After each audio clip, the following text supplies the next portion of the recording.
উফ, জব্বর ঠান্ডাটা পড়েছে বটে। শীতকালে এই চায়ের চুমুক ছাড়া আর কিছুই যেন ভালো লাগে না। কি বলিস তোরা? হ্যাঁ, তা যা বলেছিস যতীন। শীতকাল মানেই চা। চা ছাড়া শীতকাল কেমন যেন তেল ছাড়া আলু ভাজার মতো লাগে। আর এই শীতে চায়ের দোকানে বসে চা খেতে খেতে যদি কোনো গল্প শোনা যায় তাহলে তো একেবারে জমে ক্ষীর। কথাটা শুনে যতীন বেশ একটু ঝেড়ে মেরে উঠল। তারপর গভীর আগ্রহের সাথে বলল, আমার মাথায় একটা গল্প এসেছে, শুনবি? গল্পটা এক প্রকার বলতে পারিস আমারই সাথে ঘটে যাওয়া একটা ভৌতিক ঘটনা। বাবা, ভৌতিক ঘটনা? আরে হ্যাঁ রে বাবা, সত্যি ঘটনা, আমি কোনো ঠাট্টা করছি না। বাহ, তাহলে তো আজকের আসর একেবারে জমে ক্ষীর। চল চল, আর তর সইছে না, বেশি দেরি না করে শুরু কর তো দেখি। তবে শোন, ঘটনাটা আজ থেকে 2 বছর আগে ঘটে। সময়টা ছিল এই জানুয়ারি মাস। আমি আর আমার 2 বন্ধু মিলে ঠিক করলাম যে আমরা একদিন রাতের বেলায় পিকনিক করব। তখন বেশ জাঁকিয়ে ঠান্ডাটাও পড়েছিল, তাই সবারই মনটা পিকনিক করার জন্য অকুল হয়েছিল। তাই এক কথায় সবাই রাজি হয়ে যায়।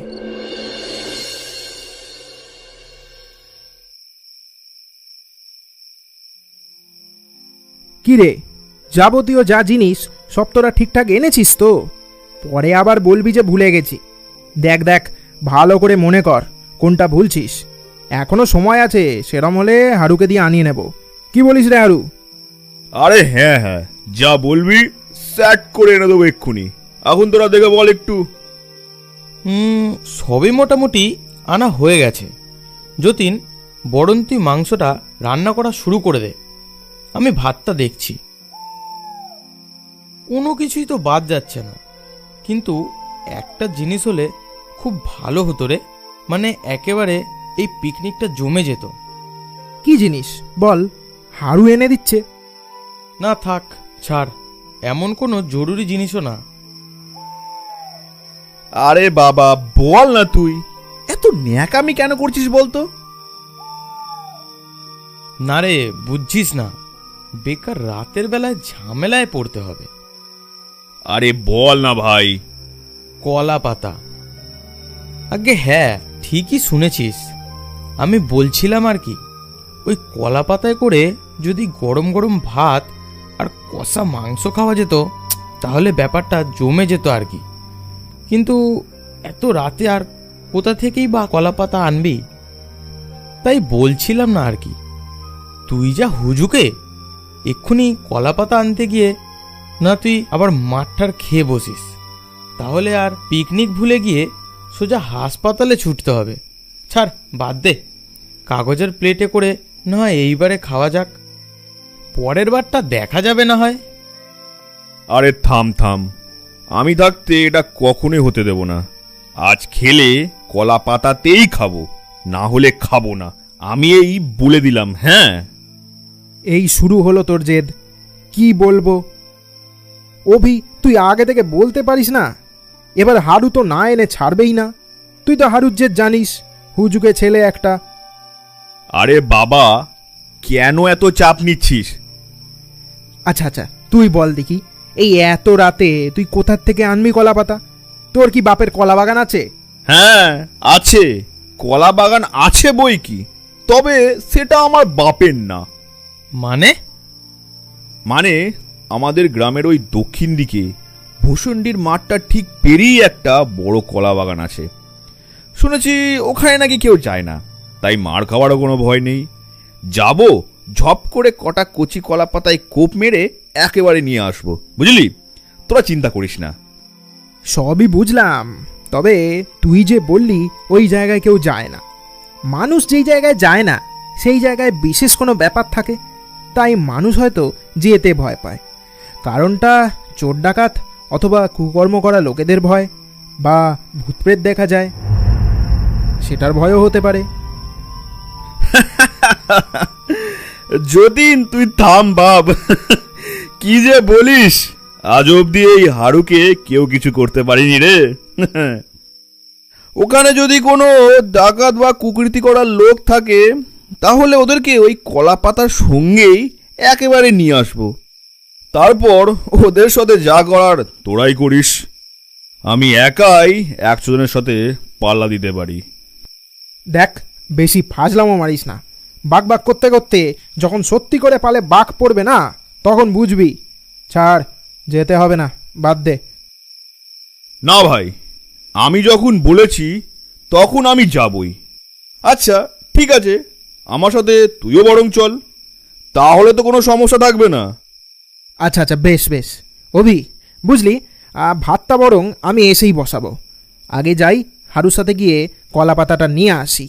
আচ্ছা যা, তবে আমি এই দিকটা সামলাই, তাড়াতাড়ি চলে আসিস।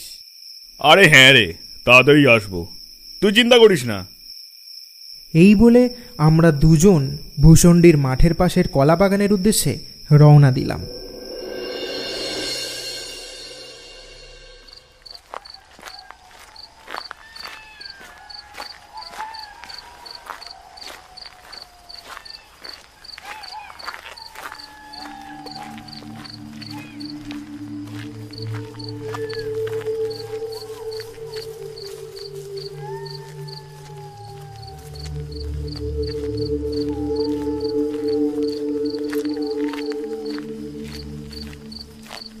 কিরে, মাঠ তো প্রায় পেরিয়ে চলে এলাম। আর কতটা? এই তো এসে পড়েছি, আর একটু।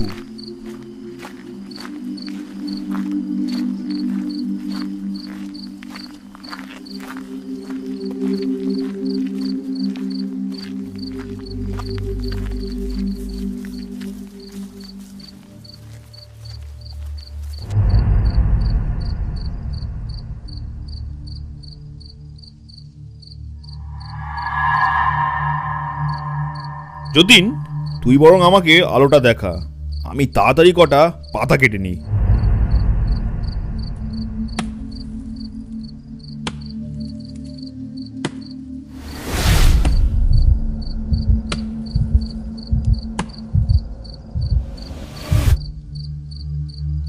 কেউ একটা পিছন দিয়ে দৌড়ে পালালো বলে মনে হচ্ছে না? কি যে বলিস না, এখানে আবার কি আসবে? তুই বেশি চিন্তা করছিস, ওটা তোর মনের ভুল, আর কিছু না। হ্যাঁ, তাও ঠিক।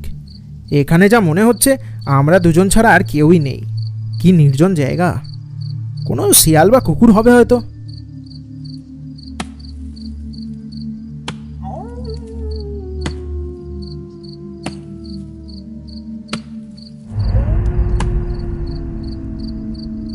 হারু নিজের আপন মনে কলাপাতা কাটছিল। এমন সময় ঘর ঘর করে গর্জন করার আওয়াজ ভেসে এলো আমাদের কানে।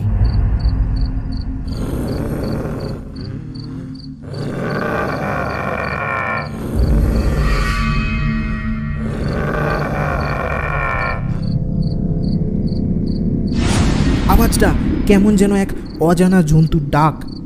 এর আগে এমন গর্জন কোনো দিনও শুনিনি আমরা। হারু ততক্ষণে পাতা কাটা থামিয়ে দিয়েছে। আমরা দুজনেই হতভম্ব হয়ে চুপ করে দাঁড়িয়ে গর্জনটা শুনে যাচ্ছি।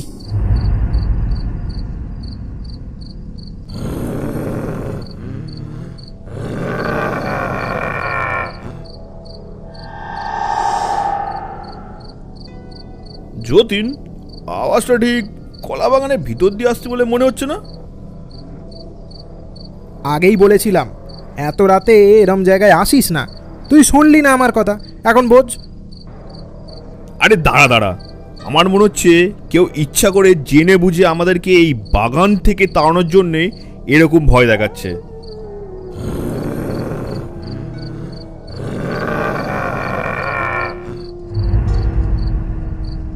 আমি আর হারু চুপ করে কলাবনের দিকে তাকিয়ে দাঁড়িয়ে। হঠাৎ আমাদের মনে হলো কেউ যেন সামনের দিকের কয়েকটা কলা গাছ ধরে নাড়াচ্ছে।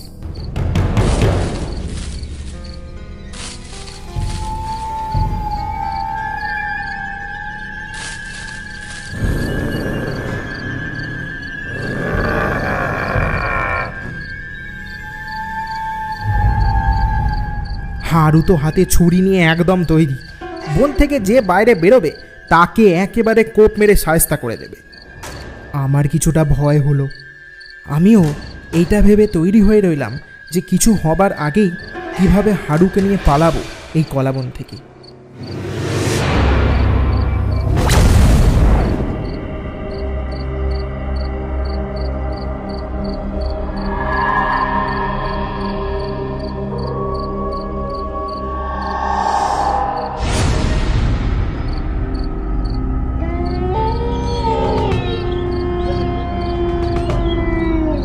আমরা ভাবছিলাম যে কোনো মানুষ হয়তো আমাদের ভয় দেখানোর জন্য এরম করছে, কিন্তু না, মানুষ না।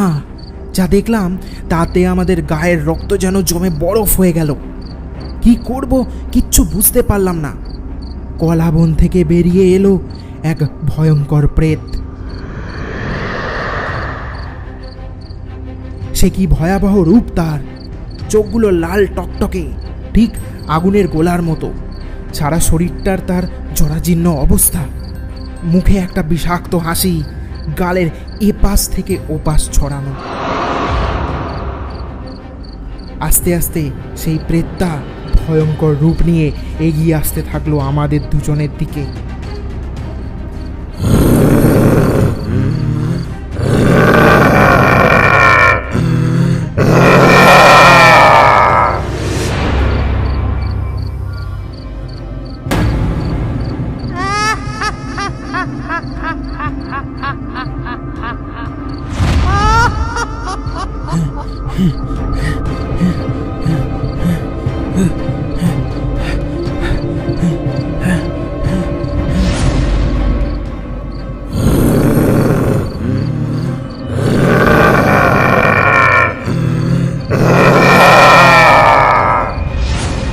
হঠাৎ প্রেতটা হারুর গলাটা টিপে ধরে। সে আমাকেও ধরতে আসে, কিন্তু আমি ততক্ষণে তাকে চুক্কি দিয়ে পালিয়ে যাই সাহায্যের জন্যে। ছেড়ে দে, ছেড়ে দে, ছেড়ে দে শয়তান, ছেড়ে দে আমায়।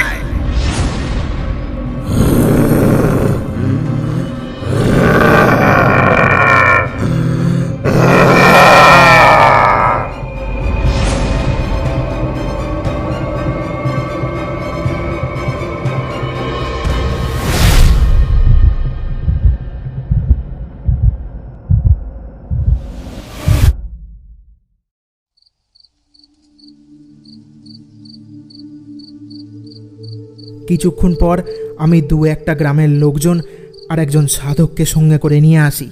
তারপর আমরা যে দৃশ্যটা দেখলাম তাতে আমাদের সবার চোখ কপালে উঠল। হারুকে প্রেতটা হাওয়ায় উল্টো করে ভাসিয়ে রেখেছে।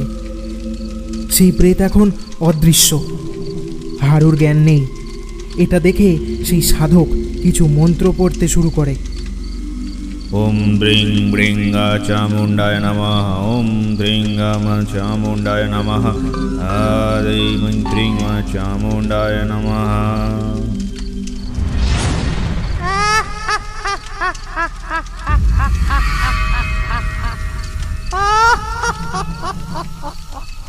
তারপর কোথার থেকে যেন সেই প্রেত আবার দৃশ্যমান হয়।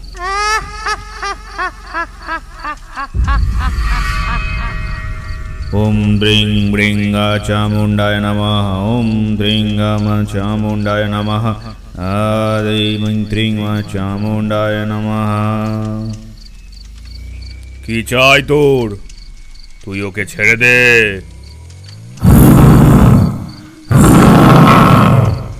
তুই ছাড়বি কিনা বল।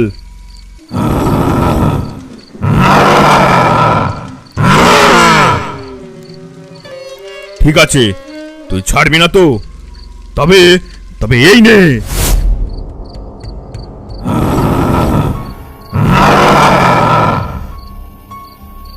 সেই সাধক কি যেন ছায়ের মতন একটা ওই প্রেতের দিকে ছুঁড়ে মারে। তারপর সেই প্রেত যেন আস্তে আস্তে তার শক্তি ক্ষরণ করতে শুরু করলো।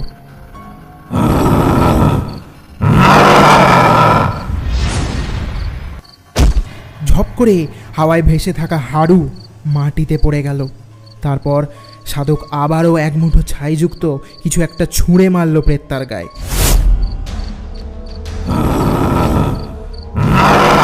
সঙ্গে সঙ্গে সেই প্রেত জ্বলে পুড়ে ছাই হয়ে মাটিতে মিলিয়ে গেল।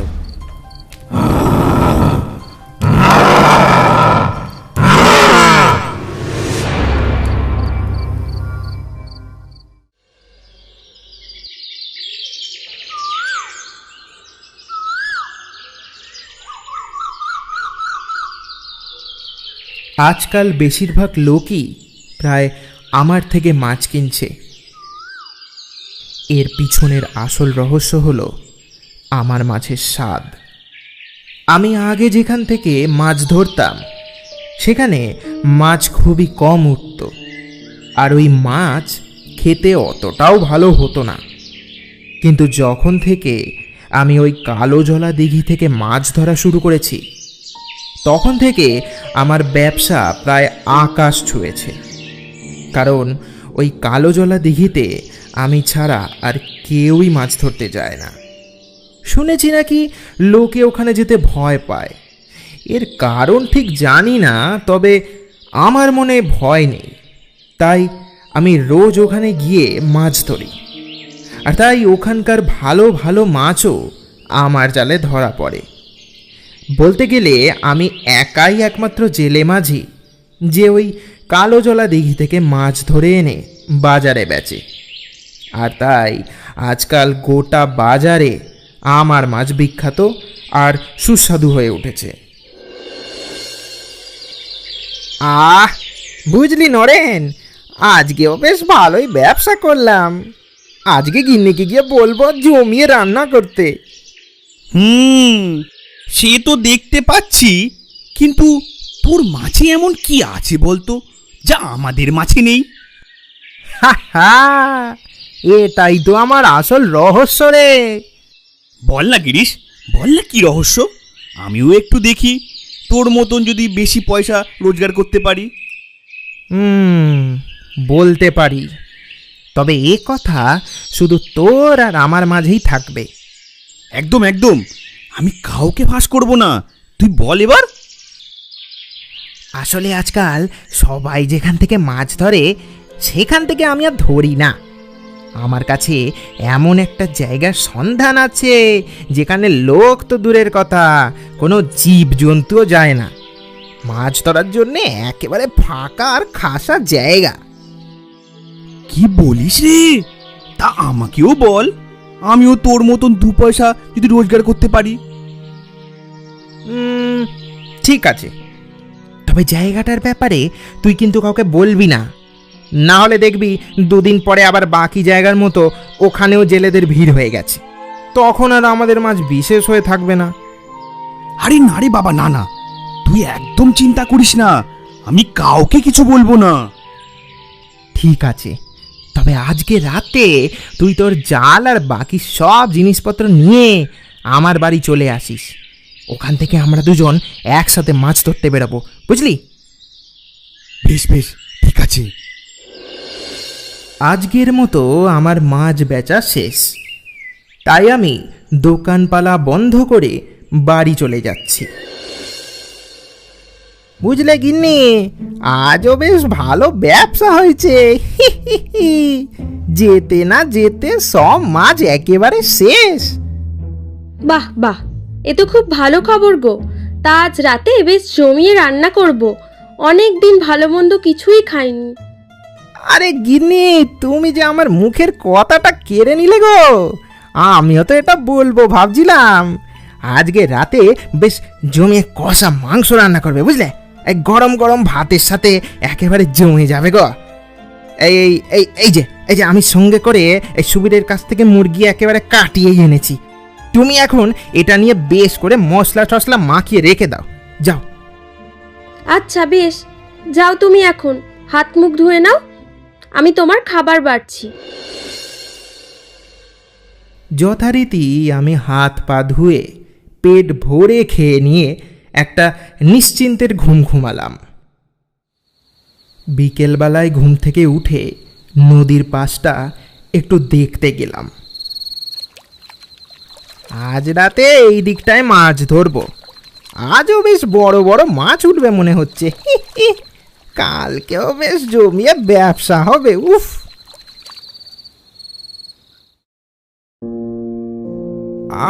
গিন্নি গো, বেড়ে রেখেছো বেশ। মুখটা একদম ছেড়ে গেল গো। আজ কতদিন পর আমরা এত ভালো করে খাচ্ছি বলো। সেই কতদিন আগে মাংস খেয়েছিলাম, মাংসর স্বাদটাই মুখ থেকে চলে গেছিল। হ্যাঁ, তা যা বলেছ। আমি তাড়াতাড়ি করে খেয়ে দে মাছ ধরার সব জিনিসপত্র গুছিয়ে রেখে শুয়ে পড়লাম।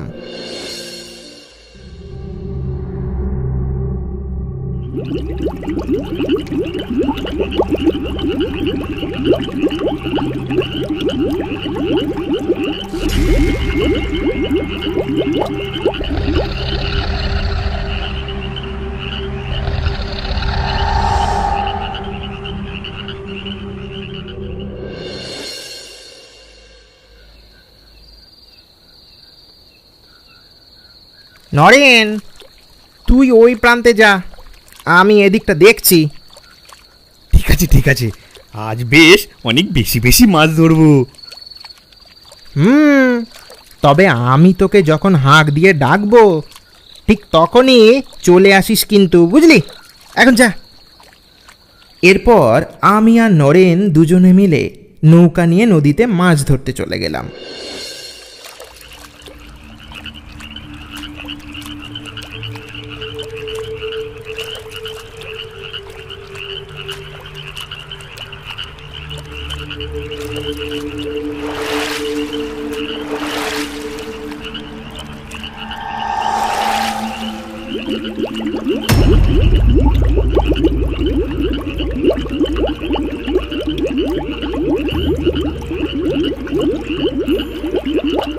মনে হয় জালে বড় মাছ ফেসেছে। গিরিশ ঠিকই বলছিল, এখানে সত্যি অনেক মাছ আছে। দেখি জালটা তুলি।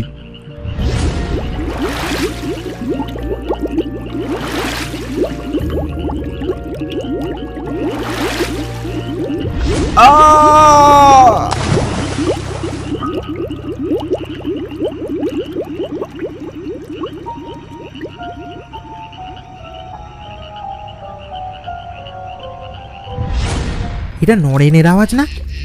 নরেন এভাবে চেঁচালো কেন? নিশ্চয়ই কোনো বিপদে পড়েছে। নরেন, এই নরেন, নরেন! অনেক ডাকাডাকি করেও নরেনের তরফ থেকে কোনো জবাব মিলল না। আমি বেশ আরো কিছুক্ষণ ডাকাডাকি করলাম। নরেন, এই নরেন, নরেন! কি হলো কি জানি বাবা, এতবার করে ডাক দিচ্ছি তাতেও কোনো সাড়া দিচ্ছে না। না, যাই ওদিকটা দেখি একবার।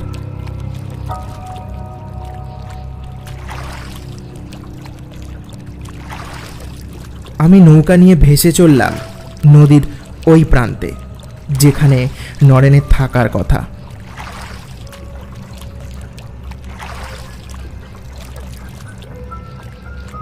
গিয়ে দেখি ওখানে নরেন নেই, এমনকি ওর নৌকাটাও কোথায় যেন উধাও হয়ে গেছে। হঠাৎ লক্ষ্য করলাম চারিপাশটা একেবারে নিস্তব্ধ হয়ে গেছে। একটা থমথমে ভাব গোটা পরিবেশটাকে যেন ঘুম পাড়িয়ে দিয়েছে। বাতাসে কেমন যেন একটা গুমোট ভাব, এমনকি ঝিঝির ডাকটাও এখন দেখছি বন্ধ হয়ে গেছে। এই সংকেত কোনো অশুভ শক্তিকে স্বাগত জানানোর। আমার গাটা ভারী হয়ে গেল। এর কিছুক্ষণ পরেই দেখলাম দূর থেকে একটা নৌকা আমার দিকে ভেসে আসছে। নৌকাটা আমার কাছে এসে দাঁড়ালো। আমার চোখ বিস্ফারিত হয়ে উঠল।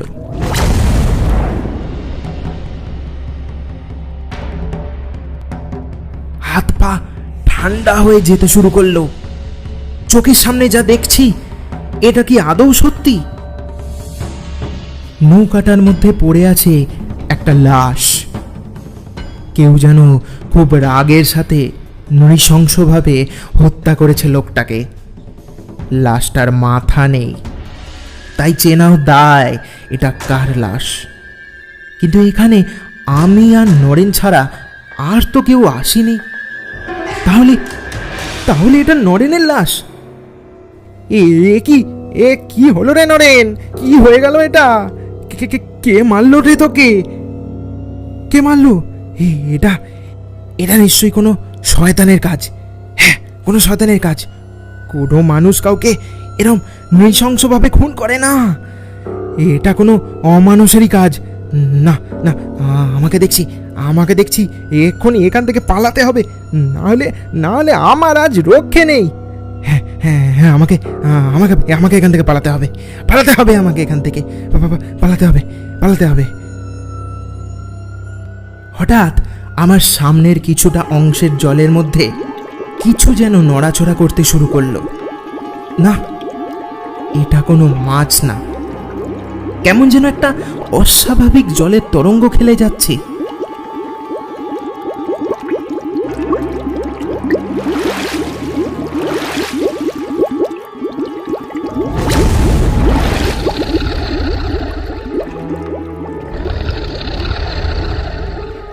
এটা এটা কি হচ্ছে এটা?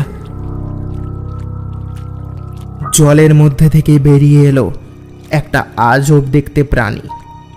বড় বড় দাঁত, শিঙি মাছের মতো বড় পাতলা গোঁফ, চোখটা ভয়ঙ্কর লাল, চোখের ফাঁক দিয়ে রক্তের মতো কিছু তরল গড়িয়ে পড়ছে। শরীরটা একটা দশাশায়ী পুরুষের। হাতের কিছুটা অংশ থেকে বেরিয়ে এসেছে মাছের ডানা। গায়ের রংটা অস্বাভাবিক। এরম অদ্ভুত ভয়ঙ্কর দেখতে জন্তু আমি আমার জীবনে এই প্রথমবার দেখছি। এর আগে আমি এরম অনেক গল্প আমি আমার ঠাকুরদার কাছ থেকে শুনেছি, যার মধ্যে এরম অস্বাভাবিক প্রাণীর উল্লেখ ছিল। তবে ভগবানের দয়ায় আজ জীবনে প্রথমবারের মতো এটির দর্শনও করে নিলাম। না না না গিরিশ, ভয় পাস না, তোকে এখন ভয় পেলে চলবে না। পালানোর একটা রাস্তা খুঁজে বের করতেই হবে। কিন্তু কিন্তু কি করেই বা পালাবো? বাকি সব কথা চুলোর দরে যাক। এখন আমাকে এখান থেকে পালাতে হবে, কারণ ওই দশাশায়ী ভয়ঙ্কর প্রাণীর কুদৃষ্টি আমার দিকে একভাবে আটকে আছে। যখন খুশি ও আমার উপর লাফিয়ে পড়তে পারে। নরেনকে যে এই হত্যা করেছে এতে কোনো সন্দেহ নেই। কি করে যে এই প্রাণীটির হাত থেকে বেঁচে পালাবো সেটা আমি কিছুতেই বুঝতে পারছিলাম না। কোনো উপায় খুঁজে না পেয়ে আমি জোর জোর চিৎকার করতে শুরু করলাম, বাঁচাও, কেউ কোথাও আছো, বাঁচাও বাঁচাও। আমার চেঁচানো শুনেই প্রাণীটি যেন আরো বেশি ক্ষেপে উঠল। এতক্ষণ সে আমার সামনে দাঁড়িয়ে ছিল, এবারে সে আস্তে আস্তে আমার কাছে আসতে শুরু করলো।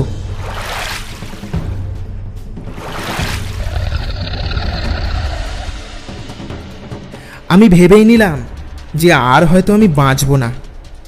আমার শেষ সময় এবার দরজায় দাঁড়িয়ে কড়া নাড়ছে। প্রাণীটা এবারে একেবারে আমার কাছে এসে পড়েছে। আর কিছু ইঞ্চির তফাৎ, তারপরেই ও আমাকে শেষ করে দেবে।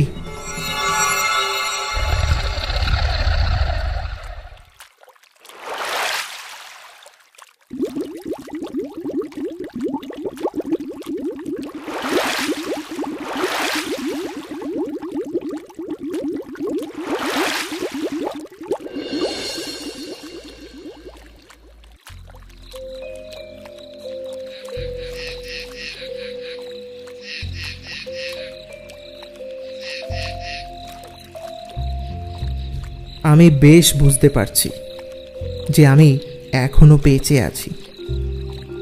চোখ খুলতেই দেখি গোটা পরিবেশটা নিস্তব্ধ হয়ে গেছে। ওই ভয়ঙ্কর প্রাণীটি আর দাঁড়িয়ে নেই আমার সামনে।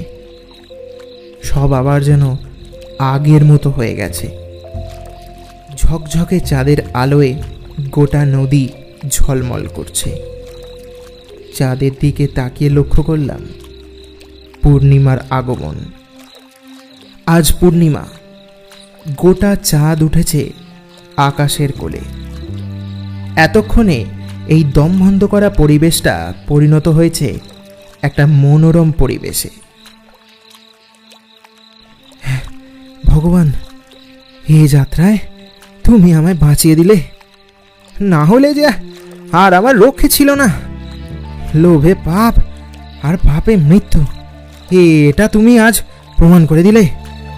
আজকের পর থেকে আমি আর জীবনে কোনোদিনও লোভ করব না। আমি আমার নৌকা নিয়ে পাড়ের দিকে রওনা দিলাম। পরের দিন সকালে নরেনের লাশের অন্তিম সৎকারের জন্যে তার লাশ খাটিয়ায় চাপিয়ে হরির ধ্বনি দিতে দিতে নিয়ে যাওয়া হলো শ্মশানের দিকে। আমার শারীরিক আর মানসিক অবস্থা দুটোই ঠিক নেই, তাই আমার আর শ্মশানে যাওয়া হলো না। আমি আমার ঘরেতেই শুয়ে রইলাম।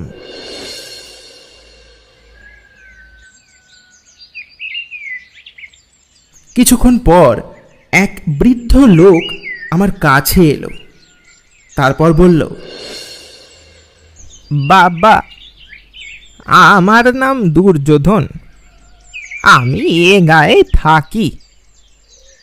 তোমার বউয়ের মুখ থেকে সবটাই শুনলাম।